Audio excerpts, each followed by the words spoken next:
माननीय गृह मंत्री जी से आग्रह करता हूं।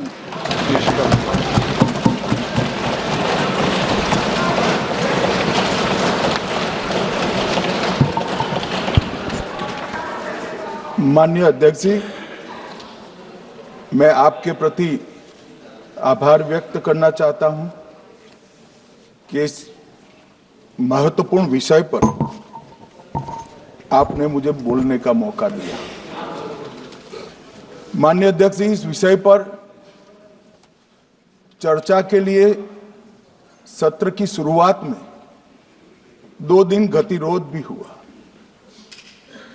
इससे एक प्रकार की गैर समझ, गलत धारणा जनता के बीच में पड़ी कि हम लोग ये चर्चा नहीं चाहते। माननीय अध्यक्ष जी, मैं स्पष्ट करना चाहता हूं, संसद ये देश का चर्चा का सबसे बड़ा पंचायत है और हम भाजपा वाले, एनडीए वाले चर्चा से कभी नहीं भागते। कोई भी मुद्दा हो, संसद के नियमों के अनुसार चर्चा के लिए हम तैयार रहते हैं। हमने 2 दिन तक विपक्ष के चर्चा करी कि इसको बाद में किया जाए, 2 सत्र बाद में किया जाए, मगर नहीं माने। हमने हां भर दी। मेरा दायित्व है मान्यवर कि हमने क्यों ना बोली थी। ना बोलने के 2 कारण थे। एक कारण था कि चर्चा गहन पुनः निरीक्षण के नाम पर वो मांगते थे, एसआईआर के नाम पर मांगते थे। मान्यवर, मेरा बहुत स्पष्ट मत है कि एसआईआर पर इस सदन पे चर्चा नहीं हो सकती, क्योंकि गहन पुनः निरीक्षण की जिम्मेदारी भारत के चुनाव आयोग की है। भारत का चुनाव आयोग और चुनाव आयुक्त ये सरकार के तहत काम नहीं करते। अगर जब चर्चा होती है और कुछ सवाल खड़े किए जाएंगे तो इसका जवाब कौन देगा? मान्यवर, जब उन्होंने कहा कि हम चुनाव सुधार पर चर्चा करने के लिए तैयार है, हम तुरंत मान गए और आज चुनाव सुधार पर ही चर्चा हुई। मान्यवर, लगभग 63 प्लीज मान्य दादा बीमार हो, मैं समझ रहा हूं, मगर बीमार ज्यादा हो तो घर पे रहा करो, यहां सदन का माहौल मत बिगाड़िए। मान्यवर, 63 सदस्यों ने प्लीज ऐसे माहौल अरे ठीक यार, रहना चाहिए। व्यक्तिगत बात है मेरी और दादा के बीच में। माहौल ठीक रहना चाहिए। मान्यवर, 63 सदस्यों ने पक्ष और विपक्ष से इस चर्चा में हिस्सा लिया है और जो चर्चा का समय हुआ था तय, उससे ज्यादा आपने समय लिया है। इसलिए भी मैं आपका धन्यवाद व्यक्त करना चाहता हूं। मान्यवर, चर्चा तय हुई थी चुनाव सुधारों के लिए, मगर ज्यादातर विपक्ष के सदस्यों ने एसआईआर पर ही चर्चा करी। अब चर्चा इन्होंने जिस तरह से शुरू करी है, जवाब तो मुझे देना पड़ेगा और मैं मानता हूं उनको सुनना भी चाहिए। मान्यवर, इस एसआईआर पर, गहन पुनर्निरीक्षण पर एक तरफा 4 महीने से झूठ फैलाया और देश की जनता को गुमराह करने का प्रयास किया। और मेरा आग्रह है सदन के पक्ष और विपक्ष के सभी सदस्यों, मैंने एसआईआर की प्रक्रिया का, इससे जुड़े हुए संवैधानिक अनुबंधों का और भूतकाल में जो एसआईआर हुए वो सभी का गहन अभ्यास किया है। मैं आज आपके माध्यम से इस सदन को और सदन के माध्यम से पूरे देश की जनता को जो झूठ विशेषकर कांग्रेस पार्टी द्वारा फैलाया गया है, वो झूठ का मेरे तर्कों के हिसाब से जवाब देना चाहता हूं। आप बेटे बेटे ज्ञान मत दीजिए। मान्यवर, ये देश के संविधान में मान्यवर, ये देश के संविधान से, संविधान के अनुच्छेद 2 से चुनाव आयोग की रचना हुई। एक प्रकार से चुनाव आयोग एक संवैधानिक संस्था है।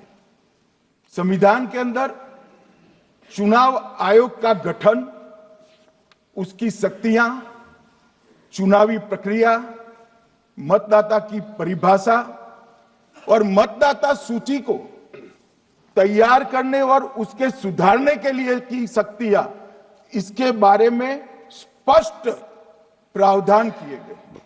और मान्यवर, बड़ी विनम्रता से मैं बताना चाहता हूं कि प्रावधान जब किए गए तब हमारी पार्टी बनी ही नहीं थी। हमारी पार्टी के अलावे जो लोग हैं, इन लोगों ने संविधान सभा में चर्चा कर कर संविधान को बनाया था।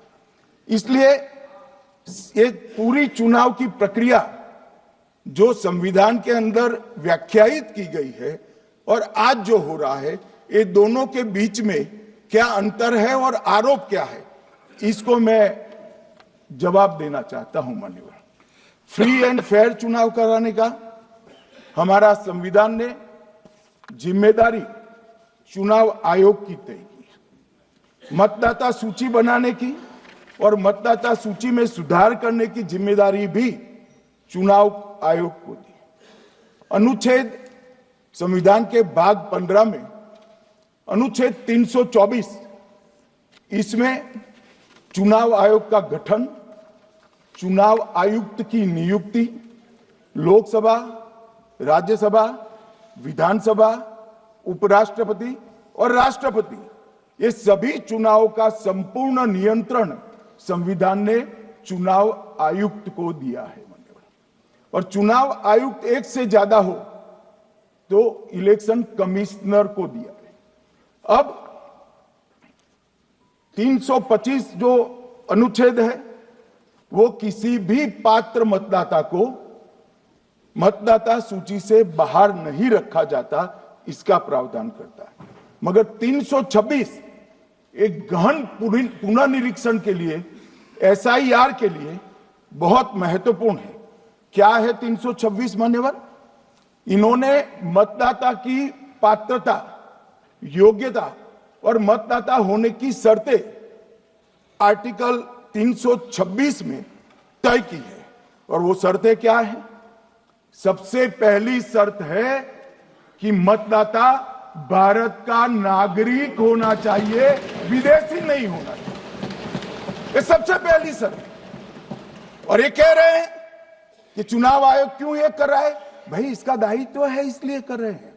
दूसरी है 18 साल से ज्यादा आयु का व्यक्ति मतदाता बन सकता है। तीसरा, वैधता का निर्धारण मानसिक असमर्थता, अपराध और भ्रष्टाचार में संलिप्तता के लिए जो कानून ने समय समय पर तय किया है, इसके पर। तो ये 3 पात्रताओं के आधार पर भारत के मतदाता होने की बात तय होती है। और ये तीनों चीजें किसने देखनी है मान्यवर? चुनाव आयुक्त को देखनी है। चीफ इलेक्शन इलेक्शन कमीशन मतलब चीफ इलेक्शन कमिश्नर और कमिश्नर्स ने देखनी है। और 327 में मतदाता सूची, सीमांकन, चुनाव संचालन और उसके लिए कानून बनाने की सिफारिश संसद को करने की सत्ता चुनाव आयोग को दी है। कल हमारे सदस्य मनीष तिवारी कहते थे गहन पुनर्निरीक्षण का इनको अधिकार ही नहीं है। आर्टिकल 327 पूर्ण अधिकार देता है कि मतदाता सूची इस व्याख्या के आधार पर बनाने का अधिकार चुनाव आयोग को है। मान्यवर, अब एसआईआर पर ही सवाल उठा दिए।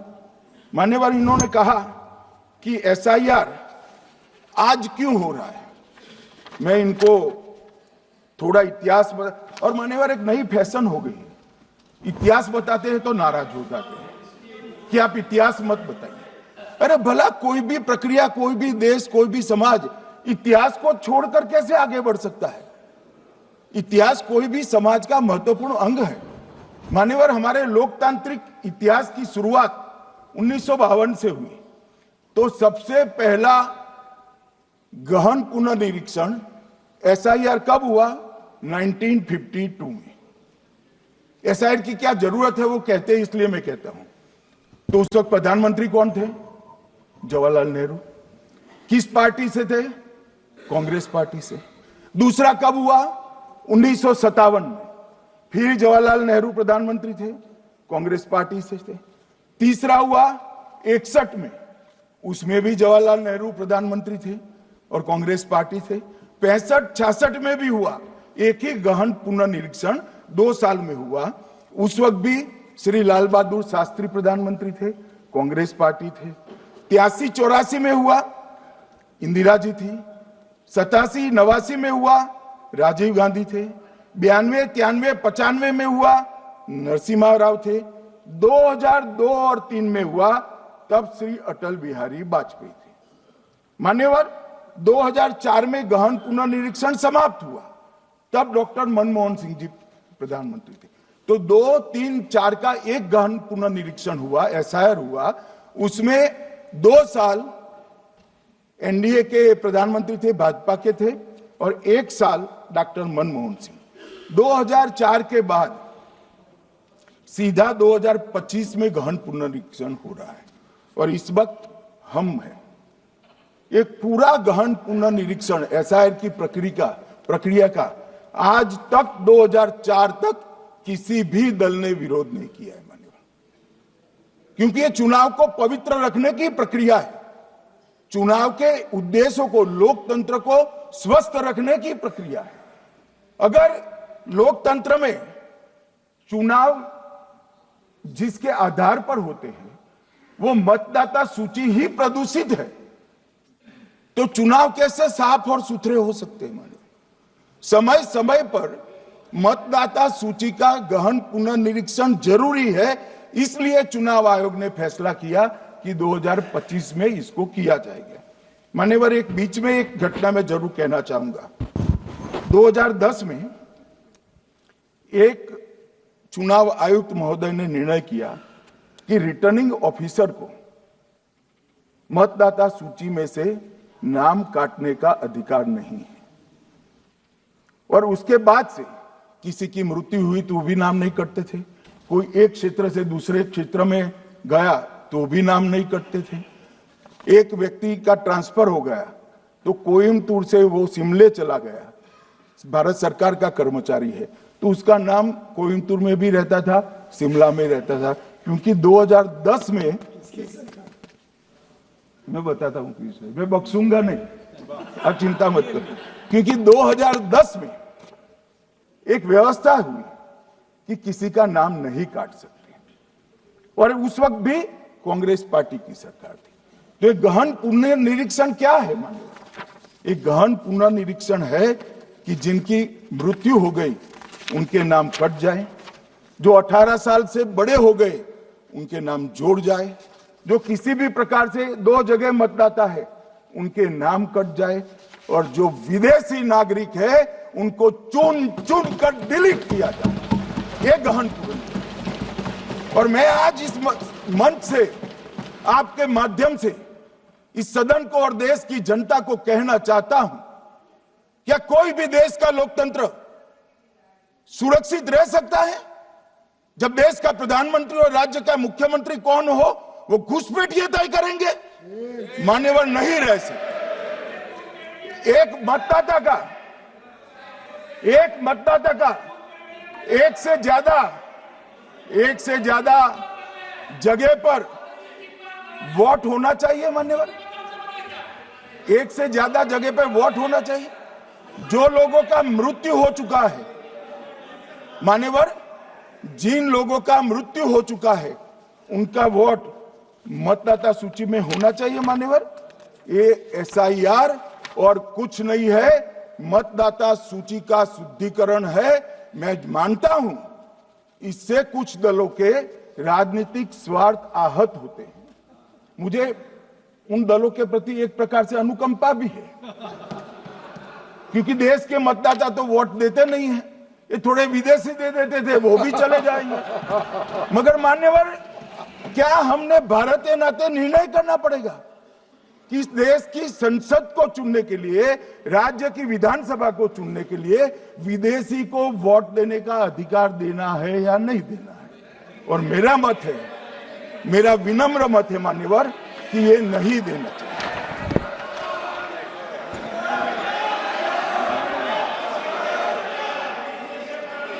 दादा बैठ जाइए प्लीज प्लीज। मान्यवर,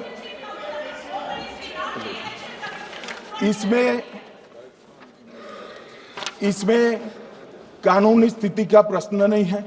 अभी सांसद महोदय बोला कि इलेक्शन कमीशन का अधिकार नहीं है। लाल बाबू हुसैन 1995 में एक वाद हुआ मान्यवर, भारत की सर्वोच्च अदालत तक वो वाद पहुंचा। लाल बाबू हुसैन बनाम मतदाता रजिस्ट्रेशन ऑफिसर 1995 में इसका जजमेंट आया और उसमें अदालत ने स्पष्ट कहा, देश की सर्वोच्च अदालत ने कहा, मैं नहीं कह रहा, जहां मतदाता का नाम दर्ज किया जाना है वहां रिटर्निंग ऑफिसर ये सुनिश्चित कर सकता है कि आवेदक भारत का नागरिक है या नहीं है। ये लोग जो कहते हैं इलेक्शन कमीशन कैसे तय करेगा, ये इनकी ड्यूटी है और ये हमारा निर्णय नहीं है, भारत की सर्वोच्च अदालत का निर्णय है और हम सब भारत की सर्वोच्च अदालत के निर्णय से बंधे हुए हैं। किसी को भी अगर वेरीफाई करना है तो लाल बाबू हुसैन बनाम मतदाता रजिस्ट्रेशन ऑफिसर 1995 का जजमेंट निकालकर मान्यवर दे दे। मान्यवर, विपक्ष के नेता राहुल गांधी जी ने 5 नवंबर 2025 को एक प्रेस कॉन्फ्रेंस में परमाणु बम फोड़ा। अब वो परमाणु बम के अंदर उन्होंने कहा कि हरियाणा में एक ही घर में 501 वोट पड़ गए।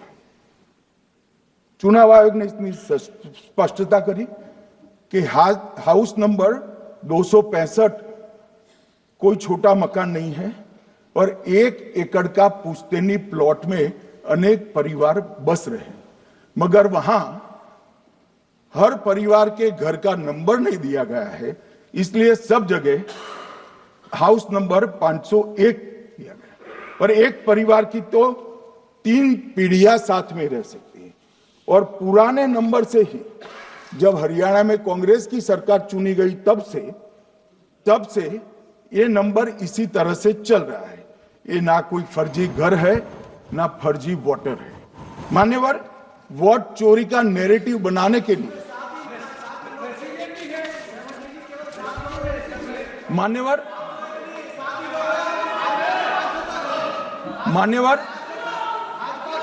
बिहार में भी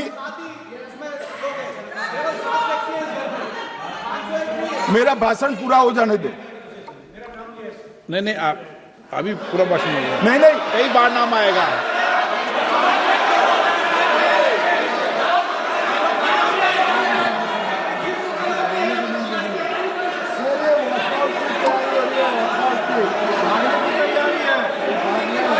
माननीय सदस्य, 2 मिनट बैठिए, मैं कुछ बोलना चाहता हूं। 2 मिनट बैठिए, मैं एक मिनट। माननीय सदस्य, 1 मिनट। मान्यवर, मेरा विपक्ष के नेता से एक निवेदन है कि 2 मिनट सुन ले मुझे, बाद में उनको बोलने का मौका दीजिए। मान्यवर, 2 मिनट। मान्यवर, मेरा आपसे विनम्र निवेदन है, मैं आधी रात तक बैठने के लिए तैयार हूं, मुझे कोई आपत्ति नहीं। मेरा भाषण समाप्त हो जाए, अरे सुनिए ना भाई, सुनो ना, 2 बड़े बोलते हैं तब बीच में नहीं बोलते। मान्यवर, मेरा भाषण समाप्त हो जाए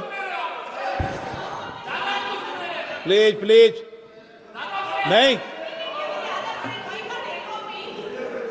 मान्यवर, मेरा भाषण समाप्त हो जाए बाद में, इसमें जितने भी मुद्दे विपक्ष के नेता खड़े करेंगे, मैं मेरी मर्यादा में इसका जरूर जवाब दूंगा, मुझे कोई आपत्ति नहीं। मेरा विनंती इसलिए है मान्यवर,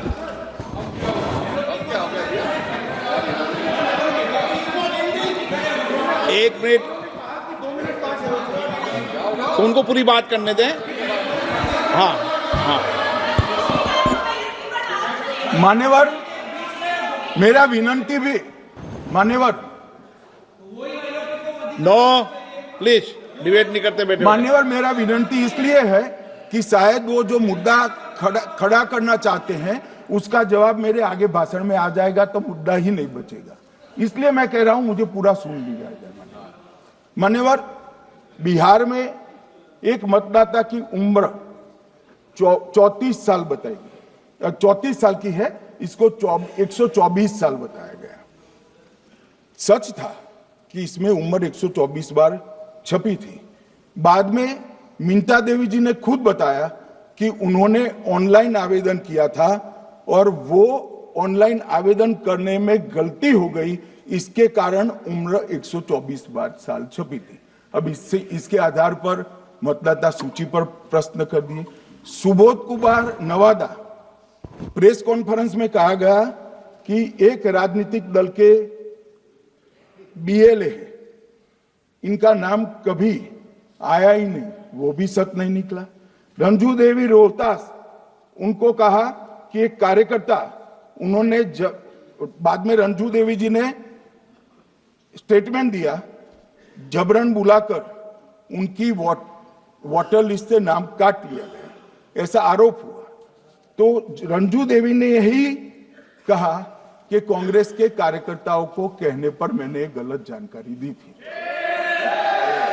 मान्यवर, ये जो प्रेस कॉन्फ्रेंस हुई और उसने जिस प्रकार का देश में माहौल बनाया, चलो ये तो मैंने आरोप जो लगाए थे और सत्य क्या है कहा, मगर मैं विपक्ष के नेता ने जो प्रेस कॉन्फ्रेंस में कहा कि मतदाता सूची ठीक नहीं है, इसको सुधार करना चाहिए, तो भाई गहन पुनर्निरीक्षण क्या है, एसआईआर क्या है, मतदाता सूची का सुधार करने की प्रक्रिया है, और वो कर रहे हैं तो भी विरोध कर रहे हैं, पुरानी मतदाता सूची कर रहे हैं तो भी विरोध कर रहे हैं। भाई मतदाता सूची पुरानी हो या नहीं, आपका हारना तय है, ये मतदाता सूची से नहीं होता। मान्यवर, उन्होंने कहा, अपने लॉजिक के समर्थन में कहा कि भारतीय जनता पार्टी को कभी एंटी इनकम्बेंसी का सामना नहीं करना पड़ता। मान्यवर, एंटी इनकम्बेंसी इनके खिलाफ होती है जो जनहित के विरुद्ध काम करे। ये बात सही है कि भाजपा को एंटी इनकम्बेंसी का फायदा विरोध बहुत कम करना पड़ता है। हमारी सरकारें बार बार चुनकर आती हैं, चाहे राज्य में है या केंद्र में, परंतु ऐसा नहीं है कि हम 2014 के बाद एक भी चुनाव नहीं हारे। छत्तीसगढ़ में 18 में हारे, राजस्थान में 18 में हारे, मध्य प्रदेश में 18 में हारे, कर्नाटक में भी 14 के बाद हारे, तेलंगाना में हम जीत नहीं पाए, चेन्नई में हम जीत नहीं पाए, बंगाल में भी हम हारे। भाई तो तब तो ये मतदाता सूची बहुत अच्छी होती है, तब से नए कपड़े पहनकर आप शपथ ले लेते हो। उस वक्त मतदाता सूची का विरोध नहीं करते हो, और जब मुंह की पटखनी पड़ती है बिहार की तरह, तब मतदाता सूची का विरोध करते हो। मान्यवर, दोहरे मापदंड नहीं चलेंगे लोकतंत्र में। जब आप जीतते हो तब चुनाव आयोग महान है, जब आप हारते हो तो चुनाव आयोग निकम्मा है, बीजेपी का कहने पर चलता है। जब आप जीतते हो मतदाता सूची अच्छी है, मतदाता सूची अच्छी है, और जब आप हारते हो तो मतदाता सूची खराब है। मान्यवर, मुझे कोई आपत्ति नहीं, इस प्रकार का भ्रांति फैलाए तो फैलाए, मेरा दायित्व है कि इस देश की जनता को एक ड्यूअल स्टैंडर्ड की जानकारी देना, जो मैं आज इस सदन में खड़े होकर दे रहा हूं। मान्यवर, आगे पर भी मैं इस विषय को कहूंगा, और ढेर सारे आरोपों के मेरे पास जवाब है। जो 3 प्रेस कॉन्फ्रेंस में, एक सादा प्रेस कॉन्फ्रेंस, एक एटम बम वाला प्रेस कॉन्फ्रेंस, एक परमाणु बम वाला, ये तीनों में क्या हुआ, इसके सारे जवाब मेरे पास है। मान्यवर, अब ये कहते हैं कि दो जगह है, दो जगह मतदाता है। मान्यवर, किन किन लोगों के दो जगह मतदाता, मैं इसमें जिनके नाम 2 जगह रजिस्टर्ड है उसका दोष नहीं निकालता मैं, क्योंकि एक जगह से कोई व्यक्ति दूसरी जगह गई तो 2010 के बाद इसको डिलीट करने का अधिकार आरओ के पास से ले लिया गया। इसके कारण ये विसंगतियां खड़ी हुई। किसके हैं? श्री प्रशांत किशोर जी के 2 जगह मतदाता है, पवन खेरा जी का भी है, तेजस्वी यादव का स्वयं का है, टी सिद्दीकी एनआईसी केरल के नेता का है, मान्यवर संजय सिंह आप पार्टी के नेता के हैं, एक किशोरी पेडनेकर यूबीटी शिवसेना के हैं, इनका भी है। मान्यवर, सामान्य गलतियां हैं, क्योंकि एक नियम आ गया, जिसका जब वोट काटने का जिसका अधिकार है उसको रोक लिया गया, तो आरओ वोट काट नहीं सकता था, इसलिए 2 जगह रह गए। अब वो ही एक गहन पुनर्निरीक्षण से सुधरना है, मगर आप गहन पुनर्निरीक्षण को वोट चोरी कह रहे हो। मान्यवर, वोट चोरी किसको कहते हैं वो मैं बताना चाहता हूं, और हमारे यहां कुछ परिवार ऐसे हैं जो पूछते नहीं वोट चोरी करते। अच्छा, बोलिए आप। हाँ, बोले आप, बोले। हाँ, बोले आप, बोले। स्पीकर सर, मेरा कल एक सवाल था, जो हिंदुस्तान के इतिहास में पहली बार डिसीजन लिया गया कि इलेक्शन कमीशन को, इलेक्शन कमिश्नर्स को फुल, नहीं फुल इम्यूनिटी दी जाएगी। ठीक है, ये है ना, इसका जवाब इसका पीठ में खत्म नहीं किया सर। इसके पीछे जो थिंकिंग थी वो हमें सबसे पहले बताएं। ठीक है। दूसरी बात, नहीं, हरियाणा की जहां इन्होंने बात की, इन्होंने एक उदाहरण लिया, वहां पर अनेक उदाहरण हैं।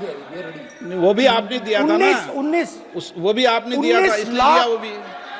19 लाख वहां पे फेक लोग, वो उदाहरण आपने दिया था, इसलिए उसका जवाब दिया। और ये भी हमें बता दीजिए, actually let us have a debate on my press conference. Yes. Let us go. Yes. Let us have very good idea. Let us have a debate on my press conference. Okay. Amit Shah ji, I challenge you. I challenge you to have a debate on the 3 press conferences. Yes. Please. ठीक है, बैठ जाए, please बैठ जाए। माननीय, please माननीय, आपने बात की थी, प्लीज। उत्तर प्रदेश में और हरियाणा में दोनों चुनाव में वोट कैसे दे रहे हैं, प्लीज ये भी जवाब दे दीजिए। माननीय गृह मंत्री जी।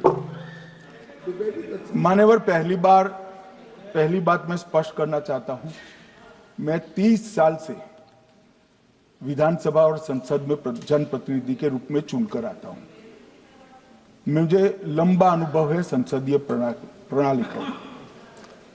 विपक्ष के नेता महोदय कहते हैं कि पहले मेरी बात का आप जवाब दीजिए, मैं सुनना चाहता हूं। आपकी मुनसफी से संसद नहीं चलेगी, मेरे आप बोलने का क्रम मैं तय करूंगा, इस तरह से नहीं चलेगी संसद। मान्यवर, उनको धैर्य रखना चाहिए, मेरा जवाब सुनने का। इनकी एक बात का जवाब मैं दूंगा, मगर मेरे भाषण का क्रम वो तय नहीं कर सकते, मैं करूंगा, क्योंकि मैं बोल रहा हूं।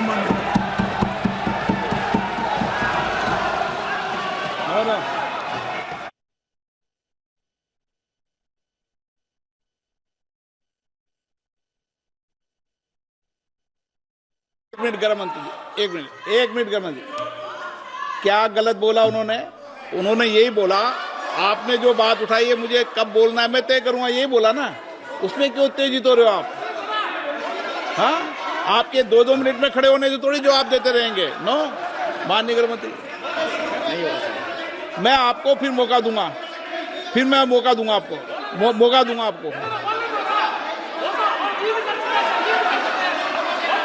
आप बोलिए।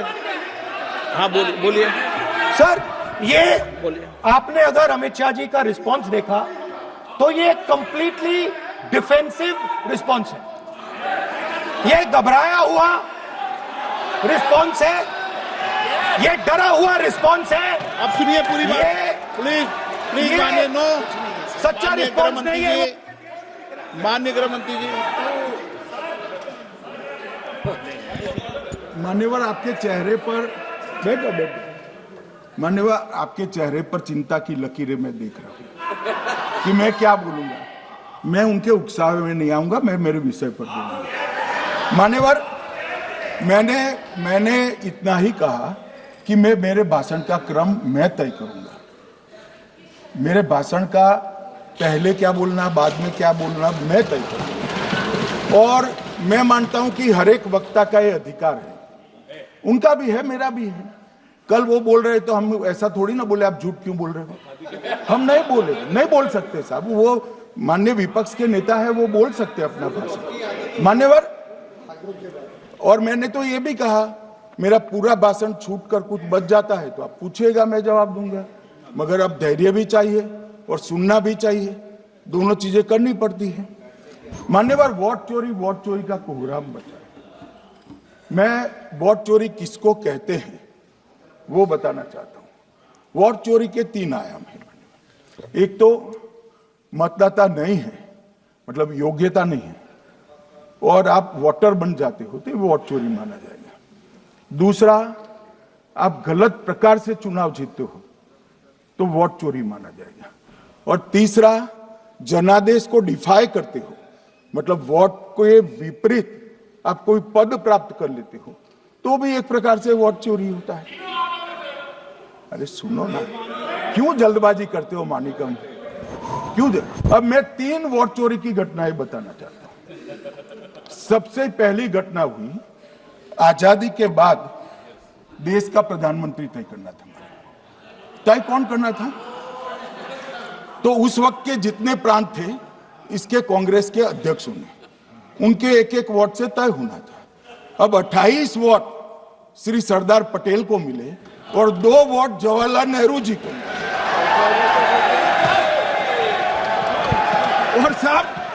और साहब प्रधानमंत्री जवाहरलाल जी बने।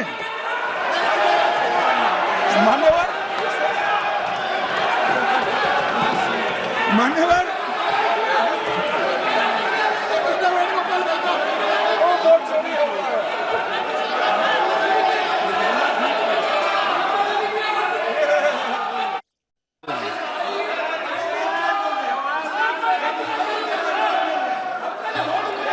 प्लीज माननीय गृह मंत्री जी, माननीय गृह मंत्री जी,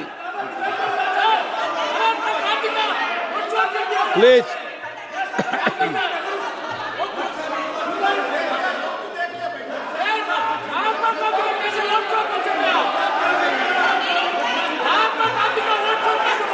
बैठो बैठो, बैठिए माने, please please please.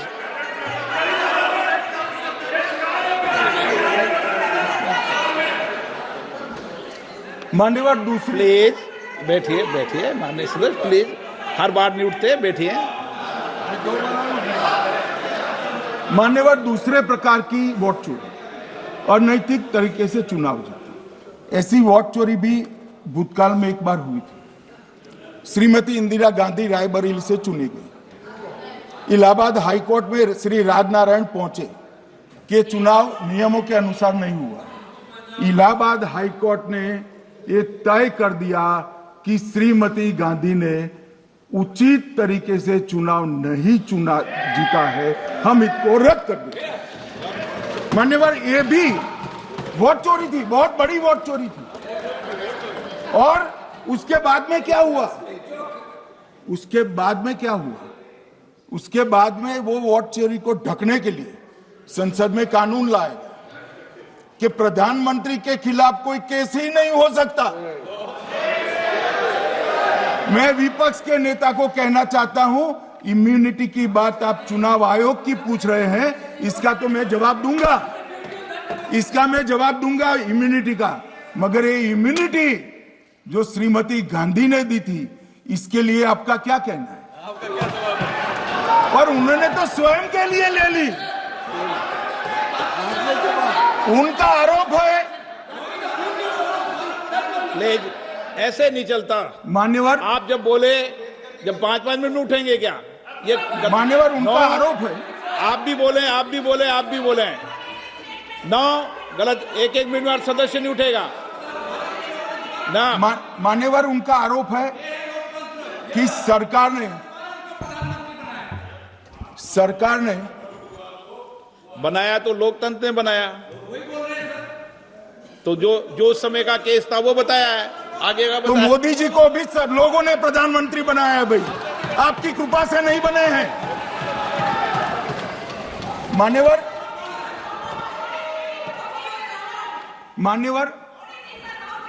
No, please से मानित तरीका ठीक नहीं है आपका, 2-2 मिनट में उठना। मान्यवर, विपक्ष के नेता ने कहा कि आपने चुनाव आयुक्तों को इम्यूनिटी दी। इनका आरोप सत्य नहीं है, मैं इसकी बात बाद में करता हूं, परंतु हमने तो चलो मानो चुनाव आयुक्त को इम्यूनिटी दी, श्रीमती गांधी ने तो अपने आप को इम्यूनिटी दी। और फिर जब ये संवैधानिक सुधार के वायरस चैलेंज हुए तो वो केस जीतने के लिए 2, 3 और 4 नंबर के सर्वोच्च न्यायालय के जज को बाईपास कर चौथे नंबर के जज को चीफ जस्टिस बनाया और वहां केस भी जीत लिया। और मान्यवर, ये तो इतिहास है, कौन जुटला सकता है? इनको कोई पढ़ाता नहीं है इतिहास, ये तो इतिहास है, सर्वोच्च अदालत और संसद के रिकॉर्ड में रखा हुआ इतिहास है। इसके खिलाफ लल्लन सिंह जैसे कितने लोग पूरा जीवन लड़े बिहार में, इमरजेंसी के खिलाफ जेल में गए, लाखों लोग गए। और तीसरी वोट चोरी कहना चाहता हूं, तीसरी वोट चोरी का प्रकार मैंने बताया था कि योग्यता नहीं है और मतदाता बन जाना। अभी एक वाद पहुंचा है, वाद मतलब डिस्प्यूट पहुंचा है दिल्ली की सिविल अदालत में। उसमें डिस्प्यूट ये है कि सोनिया गांधी जी इस देश की नागरिक बनने से पहले मतदाता बने।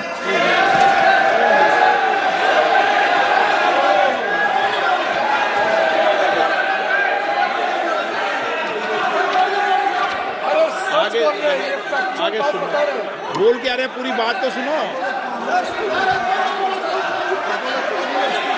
मान्यवर,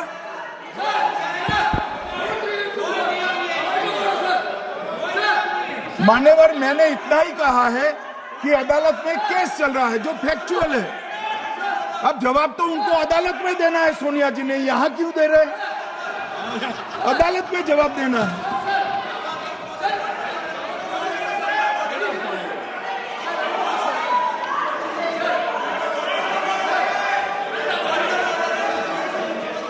बीच के भाषण में पॉइंट ऑफ ऑर्डर नहीं होता। नहीं, मुझे याद है जो माननीय सदस्य नहीं है, ये 352 ये रहा, 352 टेबल पे रहता है, मुझे जवान याद है 352। Home Minister is speaking about an issue which is pending in a court. Actually, what happens is, Rosa some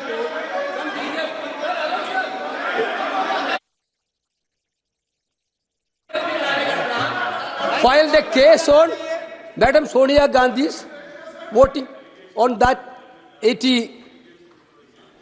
Sir, that Rosa Avenue Court dismissed that case without, there is no substance in that case. After Gandhi not even voted in that election. I am challenging Home Minister. Okay. Sonia Gandhi not even voted that election. Can you prove it? Can you prove it? Sir, misleading statement a Home Minister doing. Sir, you are. What is this, sir? एक minute please दादा, एक minute please. No, बैठिए। No, मान्य please. देखिए माननीय सदस्य, 2 दिन से मैं चर्चा को सुन रहा हूं और 2 दिन से चर्चा को सुन रहा हूं और 352 आपने भी पढ़ा है, मैंने भी पढ़ा है। ठीक है ना। कई बार इधर से भी उधर से भी इस विषय को कई बार बोला गया है। जब डिबेट चलती है उसके संदर्भ में कई विषयों को बोला जाता है, ठीक है ना। और इसीलिए सुनिए बात, माननीय गृह मंत्री जी ने, आपने आधी बात सुनकर हर 2-2 मिनट में उठने लगोगे, ऐसे चर्चा नहीं होती। आप उनकी पूरी बात को सुनिए, क्या संदर्भ था, उन्होंने कोई फैसला नहीं दिया है, उन्होंने एक जानकारी जो आई है वो जानकारी सदन के पटल पे रखी है। अब मुझे सुनिए तो, अब आपने एक मुद्दा खड़ा किया, मुझे जवाब तो देने दीजिए। मान्यवर, मैंने कुछ ऐसा नहीं कहा, मैंने सिर्फ इतना कहा है कि एक वाद दायर हुआ है दिल्ली की अदालत में, मैंने कोई कंक्लूजन नहीं कहा। मैंने कहा कंक्लूजन का, मैंने कोई कंक्लूजन नहीं कहा। कंक्लूजन तो जब उनका नोटिस का जवाब वो दे देगी तब अदालत देगी, तब फिर से बताऊंगा मैं। मगर अभी तो मैंने सिर्फ इतना कहा है कि वहां एक केस रजिस्टर्ड हुआ है जिसमें श्रीमती गांधी को नोटिस इश्यू किया है। इसमें इतने लाल पीले होने की जरूरत क्या है? मान्यवर, हम सबका साझा दायित्व है, हम भी विपक्ष में बैठे, हम चुनाव जितने जीते हैं इससे ज्यादा हारे हैं। हम लोगों का तो एक प्रकार से पौना जिंदगी ही विपक्ष में ही चला गया, चाहे राज्य हो या केंद्र हो। कई चुनाव हमारे, हमने चुनाव आयुक्त और चुनाव आयोग पर कभी आरोप नहीं लगाया। एक नया पैटर्न खड़ा, एक नया पैटर्न। मैं पूरा वाक्य नहीं बताना चाहता। श्रीमती ममता बनर्जी ने चुनाव आयोग पर आरोप लगाए, स्टालिन जी ने लगाए, बीडी सतीशन जी ने लगाए, श्री राहुल गांधी ने लगाए, मल्लिकार्जुन खड़गे जी ने लगाए, तेजस्वी यादव जी ने लगाए, अखिलेश यादव जी ने लगाए, वी शिवन कुट्टी ने लगाए, हेमंत सोरेन जी ने लगाए, भगवंत मान जी ने लगाए। अब पहले तो ऐसी परंपरा सिर्फ कांग्रेस पार्टी में थी, मगर संपर्क का दोष कहता होता है साहब, ये सारे इंडिया अलायंस वाले चुनाव आयोग के खिलाफ आए। मान्यवर, चुनाव आयोग एक तटस्थता से चुनाव कराने वाला संस्थान बनाया गया और इसकी मान्यता कोई पॉलिटिकल पार्टी ने नहीं दी, भाग और अनुच्छेदों के तहत हमारे संविधान ने दी। और ये संवैधानिक प्रक्रिया है। इस संवैधानिक प्रक्रिया पर सवाल खड़े कर कर, अनर्गल आरोप कर कर आप पूरे चुनाव आयोग की एक प्रकार से पूरे दुनिया में इसकी छवि को धूमिल करने का काम कर रहे हैं। आपको लगता है कि आप सरकार की छवि धूमिल करें? ना जी, आप पूरी दुनिया में भारत के लोकतंत्र की छवि को धूमिल करें। मान्यवर, सरकार का तो इतना ही सवाल है, मान्यवर सरकार का तो इतना ही सवाल है कि भारत के मतदाता क्या सोचेंगे। मगर मतदाता का सोचने का सवाल नहीं है। मतदाता को तो मालूम है कि हमने तो वोट दिया है इसलिए चुनकर आए हैं, तो उसके मन में कोई डाउट नहीं है। ये वोट चोरी करते रहे, घुसपैठिया बचाओ यात्रा निकाली और बिहार में 2/3 बहुमत से हम जीते। मान्यवर, ये जो नई परंपरा शुरू हुई कि देश के अंदर चुनाव न जीते तो चुनाव आयोग को बदनाम करो, चुनाव प्रक्रिया को बदनाम करो, मतदाता सूची को बदनाम करो, ये हमारे लोकतंत्र का भला नहीं करेगी। यही आयुक्त के करते, यही सरकार के होते हुए आप कई चुनाव जीते, हम कुछ नहीं बोले हैं, हम पार्टी में बैठकर इसकी मीमांसा की। मगर ये लोग चुनाव आयोग पर प्लीज नो, आप बैठिए, आप ठीक है बैठिए। माननीय सदस्य प्लीज प्लीज। मान्यवर, मैं थोड़ी स्पष्टता के लिए आंकड़ा देना चाहता हूं।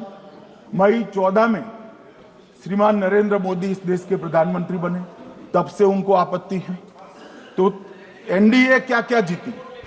3 लोकसभा चुनाव हम जीते, 41 राज्यों के विधानसभा चुनाव जीते, तो हम 44 विधानसभा टोटल चुनाव जीते हैं 2024 से 25 तक। मगर वो भी 30 चुनाव जीते हैं अलग अलग विधानसभा में, 30 जगह पे। अगर मतदाता सूची करेक्ट है तो क्यों शपथ लिया, क्यों चुनाव लड़ा? अब बताइए देश की जनता को। श्री राहुल गांधी जहां से चुनकर आए थे, वो वायनाड की मतदाता सूची में भी मेरी पार्टी ने प्रेस कॉन्फ्रेंस कर इसी प्रकार की डिस्क्रिपेंसी को बताया है। इसका जवाब नहीं देते। हमने अमेठी का भी बताया है, इसका जवाब नहीं देते हैं। मान्यवर, एक चुनाव की मतदाता सूची में जो थोड़ी बहुत गलतियां हैं, उसको वो लोग मुद्दा बनाते हैं चुनाव हारने का। चुनाव हारने का कारण है नहीं, मैं अंत में बताऊंगा क्यों हारते हो चुनाव, मैं बताऊंगा मान्यवर अंत। परंतु फिर भी चलो मान ले कि मतदाता सूची ठीक नहीं है, तो गहन पुनर्निरीक्षण का मतलब ही ये है कि मतदाता सूची को सुधारने की प्रक्रिया।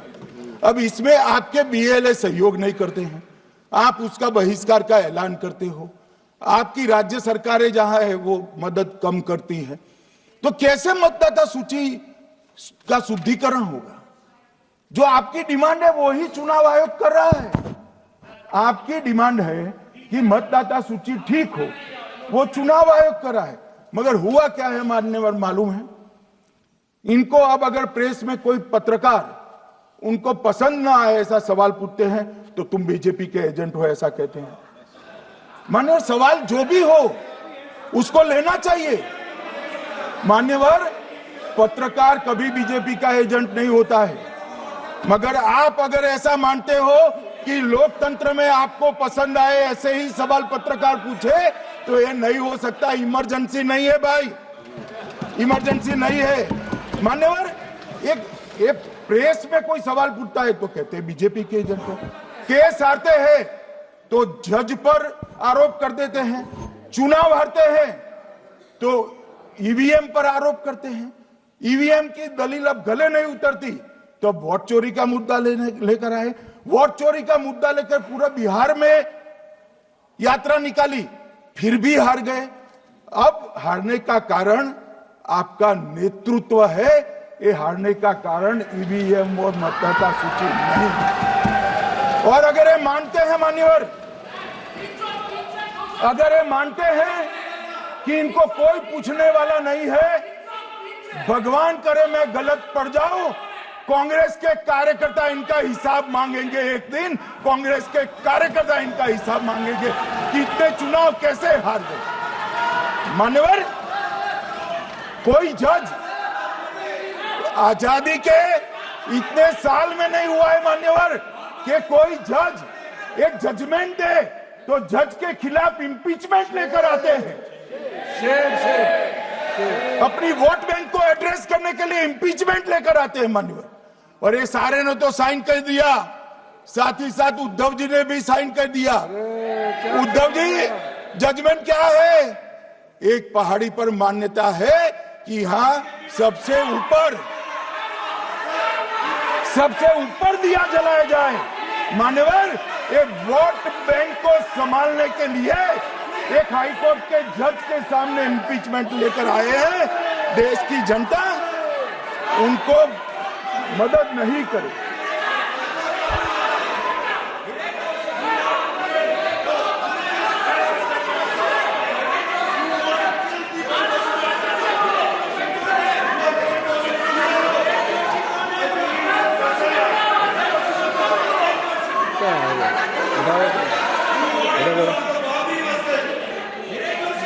प्लीज नो, माननीय गृह मंत्री जी।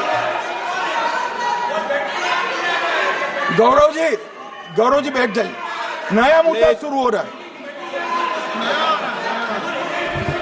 प्लीज, अरे भैया प्लीज मेरी बात सुनो ना। माननीय गृह मंत्री जी, माननीय गृह मंत्री जी, माननीय गृह मंत्री जी, नया मुद्दा शुरू हो रहा है, फिर से खड़ा होगा होना।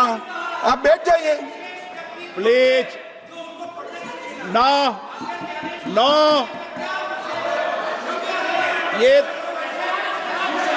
ये तरीका ना। मणिकम जी प्लीज बैठिए। नो, ये तरीका ठीक नहीं है, प्लीज बैठिए। बैठे बैठे। हर आपको ज्यादा समस्या है क्या हर 2 मिनट में खड़े होने की? हर 2 मिनट में खड़े होने की समस्या है क्या आपको लोगों?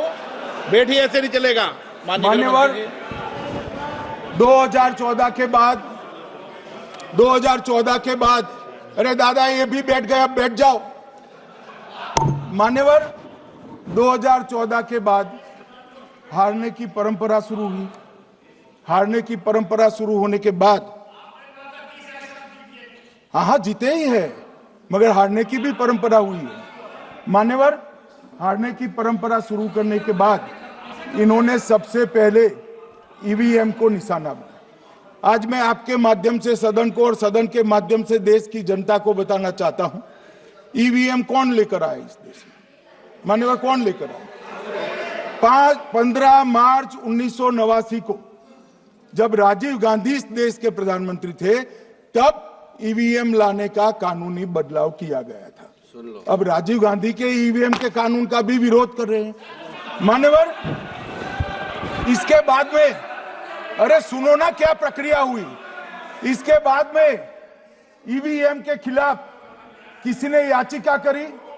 इस देश की सर्वोच्च न्यायालय के 5 जजों ने बैठकर ईवीएम के कानूनी बदलाव को 2002 में उचित ठहराया। मान्यवर, राजीव गांधी को भी नहीं मानते, सर्वोच्च अदालत को भी नहीं मानते हैं। फिर 98 में मध्य प्रदेश, राजस्थान और दिल्ली, इसमें सिर्फ 16 विधानसभाओं में इसका ट्रायल लिया गया। कितना केयरफुल है ये भी बताता हूं। हुडा बैठो, ये भी कितना केयरफुली चुनाव आयोग आगे बढ़ा है। मध्य प्रदेश, राजस्थान और दिल्ली, ये राज्यों की सिर्फ 16 विधानसभा में इसका ट्रायल लिया गया। हर प्रकार से चेक कर ईवीएम का उपयोग सबसे पहली बार पूरे देश में 2004 में हुआ। 2004 का महत्व है माननीय, सबसे पहले 2004 में हुआ। पूरे लोकसभा चुनाव हमारे समय में ईवीएम का उपयोग हुआ। लाए राजीव गांधी, वहां से लेकर 2004 तक। और 2004 के चुनाव में कौन जीता भाई? वो जीत गए। उस वक्त ईवीएम की चर्चा बंद। 2009 का चुनाव हुआ, पूरा ईवीएम से हुआ, ये जीत गए। चुप्पी साध ली। 2014 में सब हम जीते तो कौ चालू कर दी। वो सरकार में थे। मान्यवर, ये क्या है? जब कानून आप लाए, मशीन आपने इंट्रोड्यूस किया, चुनाव आप पहला जीते मशीन से, दूसरा चुनाव जीते, मौत से 10 साल राज किया और हार गए तो फिर रोते हैं। मान्यवर, देश की जनता मानती है इसको। और दूसरी बात जब चुनाव आयोग को भी लगा कि सच्चे झूठे आरोप होते हैं, तो इस पर रिसर्च की एक प्रक्रिया हुई। मानिएगा 5 साल रिसर्च के बाद वीवीपीएटी की इंट्रोडक्शन हुआ। ये वीवीपीएटी क्या है? मैं जब वोट दबाता हूं तो समझ गए दादा, धन्यवाद। मान्यवर, मैं जब वोट दबाता हूं तो मैंने कमल के निशान पर वोट दबाया, तो पास में एक पर्ची निकलती है कि आपका वोट कमल के निशान पर रजिस्टर हो गया है। फिर भी आरोप हुए कि पर्ची और ये 2 अलग होते। तो चुनाव आयोग ने निर्णय किया कि 5% ईवीएम और वीवीपैट के परिणाम कंपेयर होंगे। तो मशीन खुला, इसमें 396 वोट मिले। तो वीवीपैट में कितने वोट मिले? तो 396 है या नहीं है, ये 5% मशीनों में मिलता है। मान्यवर, मैं आंकड़े लेकर आया हूं चुनाव आयोग को पूछकर आज कि कितने वीवीपैट और मशीन का मिलान नहीं हुआ। आज तक 16,000 मशीन और वीवीपैट का मिलान हुआ है, एक में भी एक भी वोट का बदलाव नहीं। और ये जब मतगणना होती है तब उनके पोलिंग एजेंट बैठते हैं मान्यवर, परिणाम पर वो साइन करते हैं, दोनों प्रकार के, मशीन के और वीवीपीएटी के परिणाम पर भी साइन करते हैं मान्यवर, और ये इस पर आरोप लगा रहे हैं मान्यवर। अब ये कह रहे हैं कि उस वक्त वाईफाई नहीं थी। सबसे पहली बात 2004 में वाईफाई आ चुकी थी, मगर फिर भी चलो मान लो, आरोप लगाते गए। ईसीआई ने 2009 में एक छेड़छाड़ के आरोप पर भाग लेने के लिए 10 राज्यों में 100 ईवीएम लगाई गई। सब लोगों ने प्रयास किया, 2009 में कोई छेड़छाड़ नहीं कर पाए, फिर भी आरोप लगाए। तो 2017 में इलेक्शन कमीशन ने जून 2017 में 3 दिन तक ईवीएम इलेक्शन कमीशन की ऑफिस में रखे कि कोई भी पार्टी आकर, कोई भी टेक्नोक्रेट आकर, कोई भी साइंटिस्ट आकर ईवीएम को हैक कर कर बता दे। ये तो गए ही नहीं, ये नहीं गए मान्यवर। ये सिर्फ प्रेस में आरोप करते, ना अदालत में जाते हैं, ना चुनाव आयोग के पर जाते मान्यवर, मगर एक्सपर्ट भी नहीं गए। आप कोई एक्सपर्ट भेज देते भैया, एक्सपर्ट भी नहीं भेजा। और मान्यवर 2017 में फिर चुनाव आयोग इस निर्णय पर पहुंचा कि आने वाले सब चुनाव ईवीएम से होते हैं। अब चुनाव आयोग ने तो निर्णय कर दिया, मगर मैं भी साहब थोड़ा ज्यादा सोचता हूं। तो मैंने सोचा साला ये चुनाव आयोग कहता है कुछ नहीं हो रहा है, कुछ नहीं हो रहा है, तो ये लोग आरोप क्यों लगा रहे?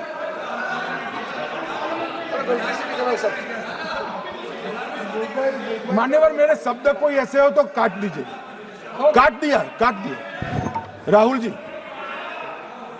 मान्यवर मैंने सोचा कि भाई कुछ गलती नहीं है,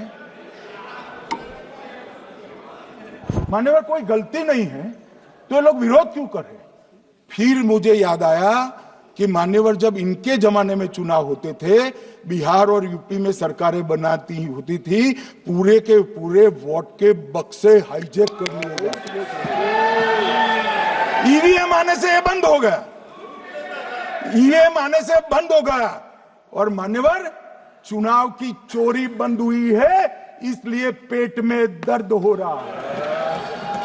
ईवीएम का दोष नहीं है, चुनाव जीतने का तरीका जनादेश नहीं था, करप्ट प्रैक्टिसेस थी, इसके कारण चुनाव जीतते थे।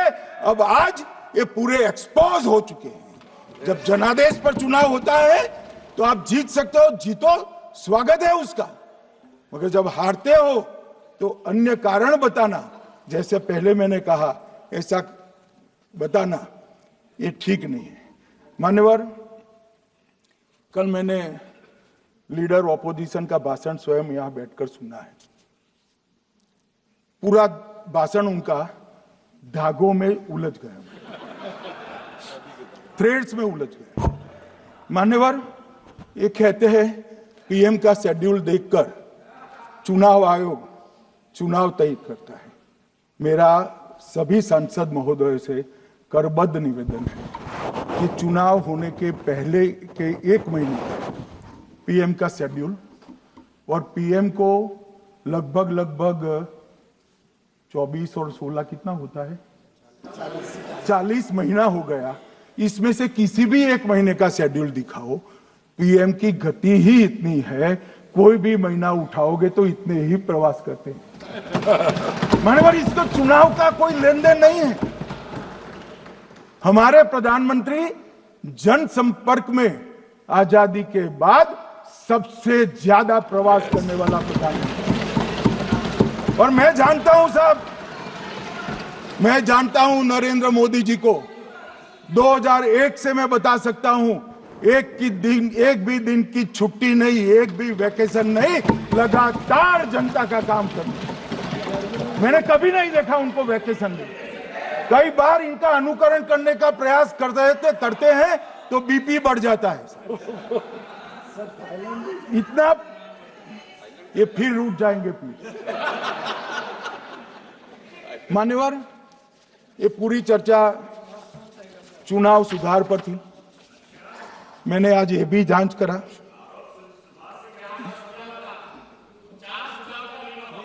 सुनो ना, जरा धैर्य रखो भाई।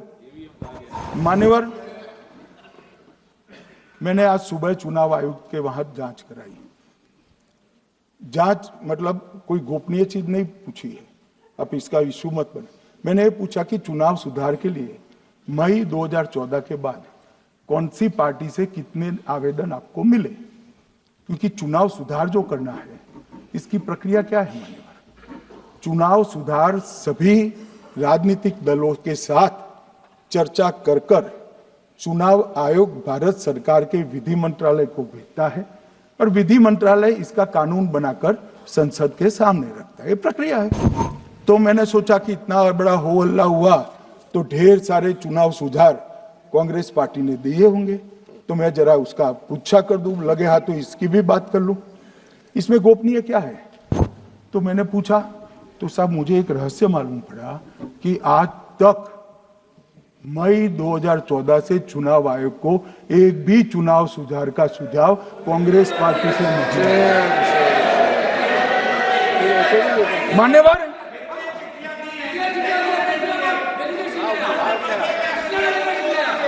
बैठे बैठे मैं बताता हूं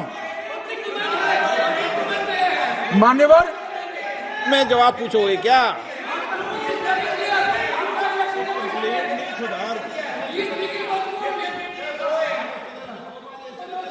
आप भी बोले, हर बोलने पर एक एक बार उठेंगे क्या? हर चीज का जवाब पूछेंगे क्या आप? नो, ये तरीका ठीक नहीं है। नो, ये तरीका ठीक नहीं है। नो नो माननीय सदस्य, प्लीज बैठिए बैठिए बैठिए बैठिए बैठिए बैठिए बैठिए बैठिए अच्छी परंपरा रखें। ओके,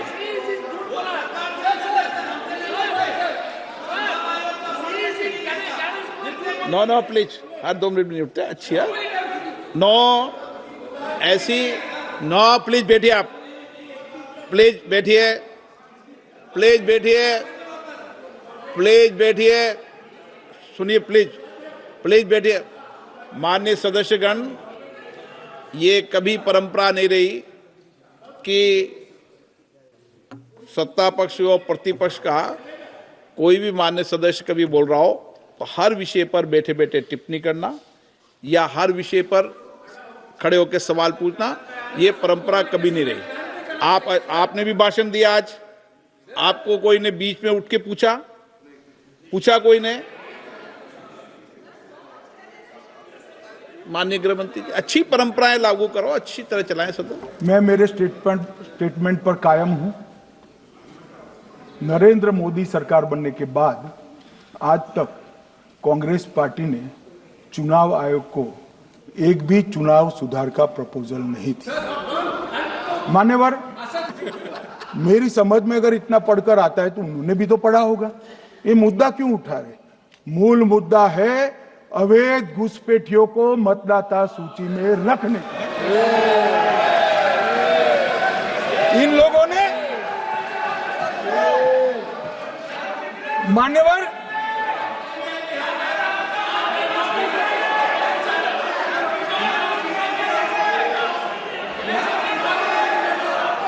माननीय सदस्य, आपका भाषण भी सबने शांति से पूर्ण सुना है। आप भी सुनने की सामर्थ्य रखो। नहीं, आप सुनने की सामर्थ्य रखो। नो, प्लीज प्लीज बैठिए, प्लीज बैठिए, सुनो, पूरा भाषण सुनो। आप जब बोलते हैं तो इधर भी सुनते हैं, आप भी इधर भी बोलते हैं, इधर सुने।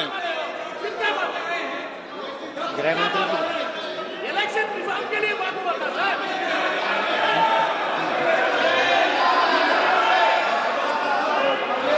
दादाजी,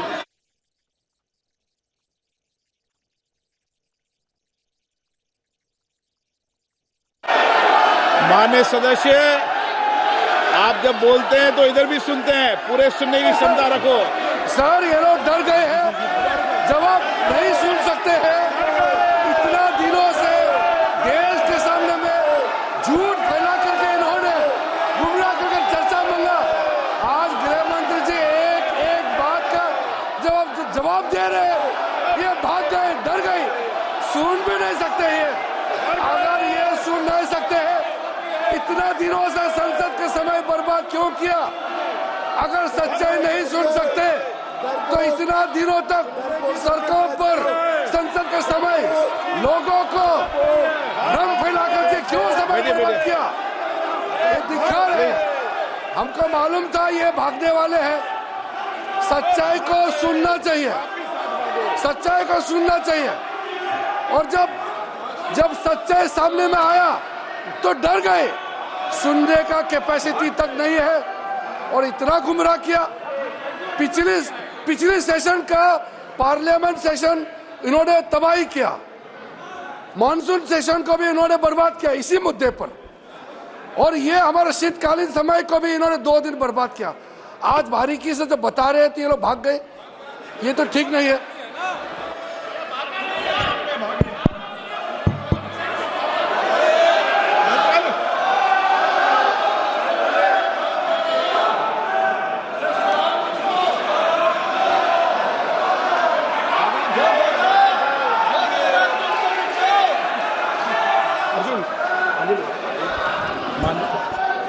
मान्यवर, ये 200 बार भी बहसकार करेंगे, एक भी अवैध घुसपैठियों को इस देश में हम वोट नहीं देंगे।